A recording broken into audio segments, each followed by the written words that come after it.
Pourquoi sortir du mental? Avec la pandémie en cours, il y a vraiment de quoi être inquiet pour nous, nos proches, notre pays, notre monde. Il est essentiel d'utiliser cette inquiétude pour mettre en place et suivre les mesures de prévention nécessaires. Au-delà de cela, je ne crois pas que cela nous fasse du bien de ressasser et de rester dans l'inquiétude. Notre morale plonge et notre créativité avec. Dans le cas d'une peur irrationnelle, une bonne manière de la faire baisser en intensité, voire de la faire disparaître, est de la confronter à la réalité. Alors comment sortir de cette inquiétude puisque celle-ci est rationnelle? La première étape serait sans doute d'accepter que notre stratégie habituelle, la sollicitation de notre mental, ne fonctionne pas, et d'accepter de lâcher le mental pour trouver de nouvelles solutions. C'est vraiment difficile car nos capacités de raisonnement, d'observation, de créativité intellectuelle nous rassurent. Elles nous apaisent par leur familiarité, par la maîtrise qu'elles nous apportent, par le fait que notre monde les valorise. Le mental nous est vraiment utile. Cela dit, il peut aussi nous tromper. Notre cerveau ayant en partie pour but de simplifier le flot d'informations que nous recevons constamment, nous avons en nous des filtres de tri très efficaces, parfois trop, car elles créent des biais cognitifs importants. Par exemple, l'effet d'ambiguïté, la tendance à éviter les options pour lesquelles on manque d'informations.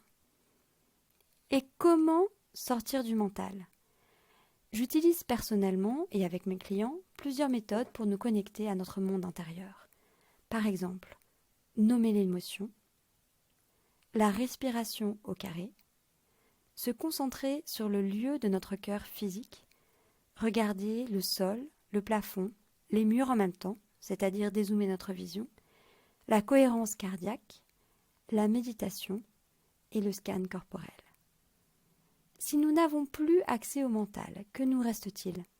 Nos perceptions physiques, nos émotions, notre intuition. Et ce n'est pas peu dire. Jill Taylor, neuroanatomiste, raconte dans son livre « Voyage au-delà de mon cerveau » ce qu'elle a vécu lors de son accident cardio-cérébral et par la suite.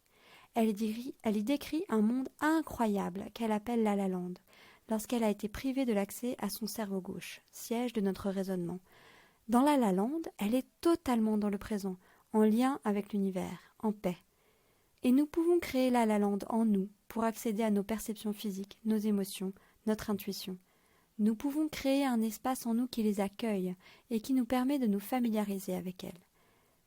Notre imagination prend sa source hors du mental et nous aide à construire, entrevoir, pressentir un monde plus grand que notre réalité, différent, sans limite. Sortir du mental permet aussi de faire confiance à l'autre, à la vie. Je décide d'être optimiste et de faire confiance à la vie et à moi-même pour mon sort à venir, même s'il n'y a pas de preuve en ce sens. Je décide d'y croire, non parce que cela semble logique, mais parce que je choisis de le faire.